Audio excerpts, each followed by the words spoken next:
G'day guys, got a video today of us out testing this rifle. Now I've done videos and I'll put a link on there below to about all the details. There's a couple of little mods I've done to it that I wanted to test. But this season, the main paddock we want to do our testing in isn't really ready to use. We've managed to shoot around the corners of it, but it's still full of very high stubble, so we're not able to see impacts or see anything. So we've spoken to a neighbouring property and shooting into his property, made sure that was fine with him with a bit of paddock that we felt was going to be all right. It's around, I think, a 400 acre paddock. It's got a small mob of sheep in it. But as you'll see here, that small mob of sheep happened to be right where we set up the target. So there's two things we're actually testing. One, to see if we can work with the sheep, need to be a good couple hundred metres away so we're not getting anything close to any sheep or that sort of stuff. But we're actually testing the dirt. It is just meadow or field, so it hasn't been tilled or anything like that. It is just growing grass on that paddock. So really hopeful it's going to give us good readings on that side of things. But we also need to make sure that we're not going to be make sure that the sheep movements will be fine for it. So we zoomed in on that spot and just had a couple of shots just to test the dirt and see what the actual dirt was going to respond like. Very hopeful, and well, here, this is how it went.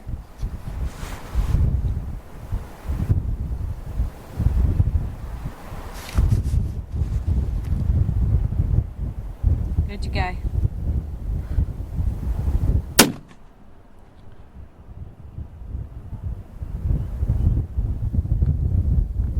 Yep. Beautiful. That's just a little bit to the right of where I shot. Yeah. Exactly the right height of where I shot. Awesome. Awesome. What did the sheep do? Not looking at the sheep. Sheep have not done anything. They are head down around their target.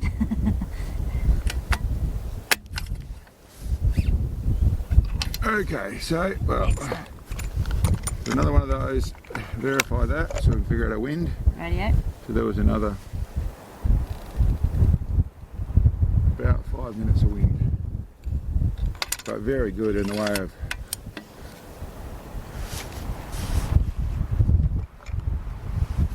everything else. Yeah, man.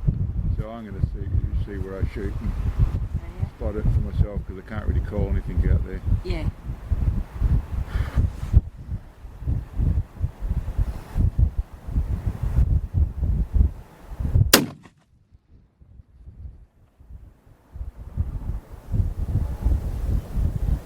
Yeah, I'm across here. Awesome. Okay, so the next bit we went out to was we swapped over. Now that was a 40-minute process. We're going to go through half a dozen gates, both directions. We had to move all the targets and the GoPros and swap over some batteries and bits and pieces to get all that going again. But really wanted to see with the target out there, so really had something to aim at. Not expecting to hit and not going to go through and get rounds till we get to that place, but really testing, see group-wise to start off, but really testing that dirt. Right and low. 2.5 targets right, 2 targets low. Okay. Well, that's not terrible, is it? Yeah, man. A little bit more wind. That's good. Awesome. One shot right there. We can see it. Okay. Yep.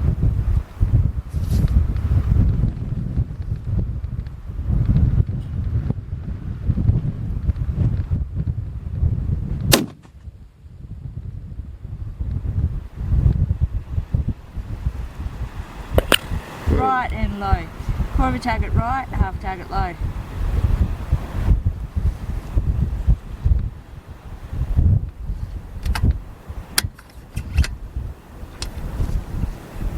Okay, that's not bad for the second shot. Yeah, man. Certainly walking up really nicely. Yeah, it is, isn't it?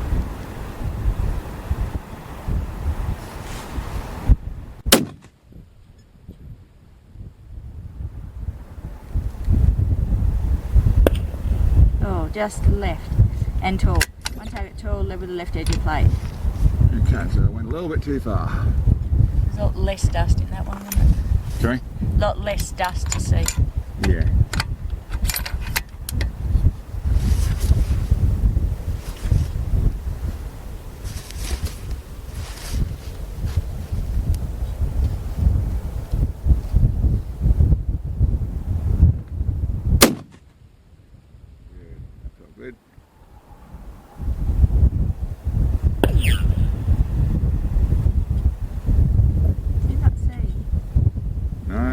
I. I think there's some.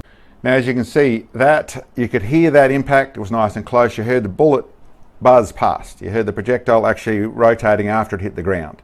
So that tells me that it was no more than, let's go really, really short, and it was 10 metres short of target. It sounds more like it was probably more like 5 metres short of target, and you heard it buzz over the top. Weird stuff further back from that target by the look of it. But the wind is actually moving around quite a bit, going gusting, so Yeah, low okay. and then high. Oh, one more and then we'll have a little break. Radio. Don't know where it's...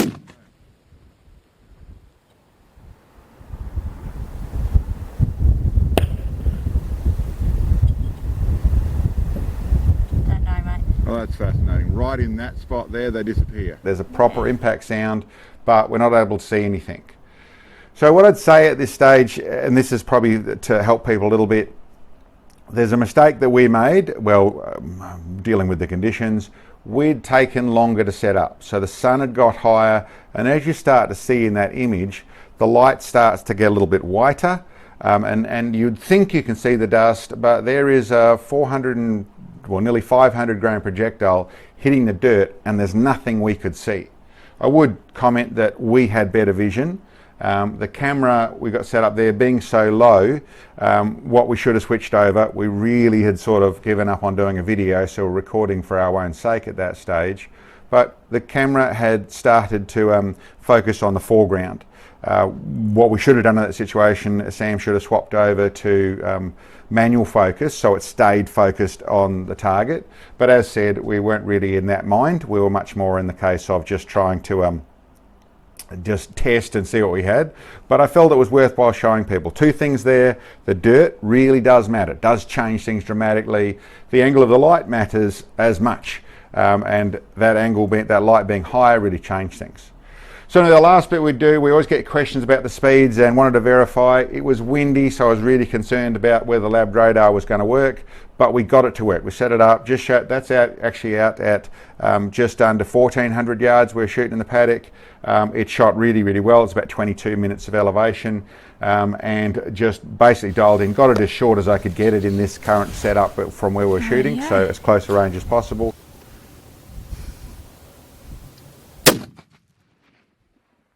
Beautiful, got on that spot. I didn't see, but I got a reading. Awesome. 32.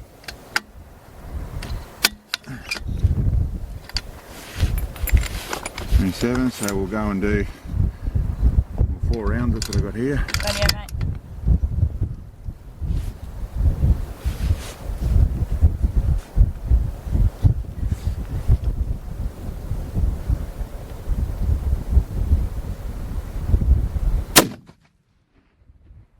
Beautiful. Nice bit of dust there. It was 32.27, wasn't it? 32, yes, the last one, and then 32. 33. 33. Yep. So not terrible. Yep. All about testing.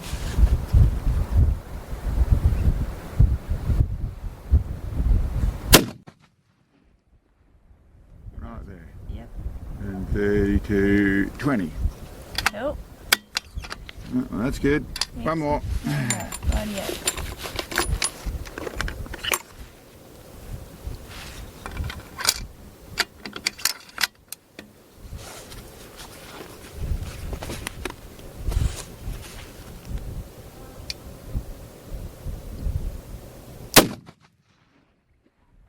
Right there. Right there. Okay. And 32.33.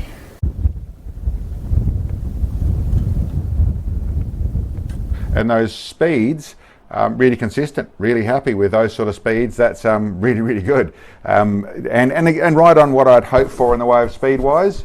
Like I said, I might pull it back down to it just on the flat 3200, with 3190, that sort of stuff. But we'll see. That might be in the brass prep as well. Anyway, that's how that day went. So listen, we didn't get, and I suppose it's a thing I wanted to put forward for people to understand a little bit. Both in the way of this sort of stuff, it isn't just go out and shoot. For people who think if you're not hitting the target, you're not doing any good. No, you've got to get there and develop it. This rifle here, which should be in theory as good as you could possibly get for long range shooting, it takes even more so, as I would expect, even more setting up to make it work properly. There's a lot more recoil, and everything is starting to work super well with this thing, I've got to say. My sliding bipod system, for people aren't aware, I've set up so I've got a little bit of preload ability, but it's also got the sliding bipod side of things. That's working really, really well. Very happy with the angle of everything and that sort of stuff, really happy with it. I've got the rubber feet on here. It's not what I'm using when I'm normally shooting this. When I'm shooting this thing, I've got extensions on there for the ELR side of things, but also with heavy steel spikes, no rubber to bounce around, nice and strong. And I was really happy with the action of that gun. That really was backwards and forwards and looked really good. So I was happy on that score. I may do, this is my big break off the 50 BMG. I may do another break, and I want to do some other designing, maybe with one that doesn't have the rake back, just straight sideways, and see how much recoil difference I've got. A lot easier to machine the other systems, but I want to do a bit of testing down that front, so I may do a little bit of design there. But largely the rig's really good. I've got to get the conditions to go and shoot it at the 2 miles and beyond, which is a struggle this season, but listen, working really well, really happy with it. As you saw, those first 2 shots, you know, we were just off and nearly on with the second shot sort of stuff. So in that place, working really well, but still work to go. The bit that's different, and the other reason I wanted to show people, is I built this little guard rail for the front. This actually just bolts on over the top. It is a bit of a process. This one comes to the target, or comes to the range in 2 pieces. Well, 4 pieces, 5 pieces now. The bipod unbolts easily. The scope we put on and off, and we put the barreled action in and out. So it means this is made where there's just 6 bolts. It unbolts as well. The reason for it is to be able to run these units, both, I suppose you'd call them competitors. Really, they're 4 different levels of ELR. This is the Night Force wedge. It can clip on the front here with this little system, so it's set up to, do that right. It's set up to be able to go on there.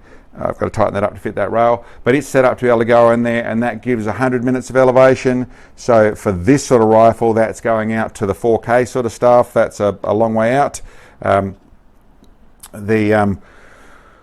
Over 2 miles easily. Well, it's shooting 2 miles with just, I should explain that. I was up 120 on the scope. I had 20 on the lower rail here.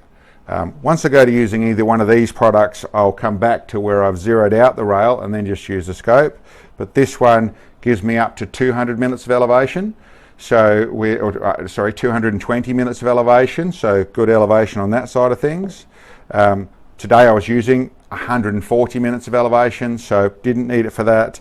And then I've got the rail. I can also mount this on the front, the Charlie Chirac. I've put myself another little thing on there so I can put the Charlie Chirac on. And then, of course, this little rig here can go as far as I need to go, get up to sort of 400 minutes of elevation in that sort of setup. Now, I've done that on other rifles, and I've done this before by strapping to the front of the scope or setting the Charlie Chirac on the front there, which is certainly possible to do, and it works really well. I'd have to say, with the weight of it and the fact that I could modify this without too much trouble to put a rail on the front here, I thought, listen, let's do it that way around. We're doing it other way around in another place. Let's do that as well. So I've got this adapter ring to be able to put the wedge on the front of the scope, which I could do without any problems, and I'm doing that on other rifles. But on this one here, heavy recoil, and it's a heavy rifle already, so putting a little bit more weight into it up the front, no problem with doing that. This is a Dolphin chassis, really nice and rigid, so very happy with it, but nothing negative about putting a little bit more rigidity up the front here as well. My honest call is I think it looks pretty good too, but I suppose that's my opinion. But anyway, that's what I wanted to bring you today. Not actually trying to get a hit on plate. Hey, listen, we'll take them if they happen.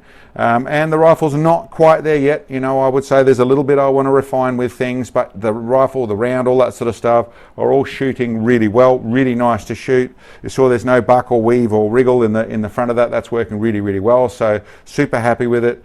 Like I said, might do a little more with a different break and more of what we can actually sell to people rather than these extremely custom ones, but I want to do a little more testing there. As you also saw up there, this very big open ports to give me maximum sort of braking ability. Well, that's my thoughts on it. They also are very troublesome with the dust and this sort of season with a lot of chaff and dirt and stuff everywhere. As much as my little brakes control it, these bigger ones start to struggle. So maybe I can refine that a little bit as well.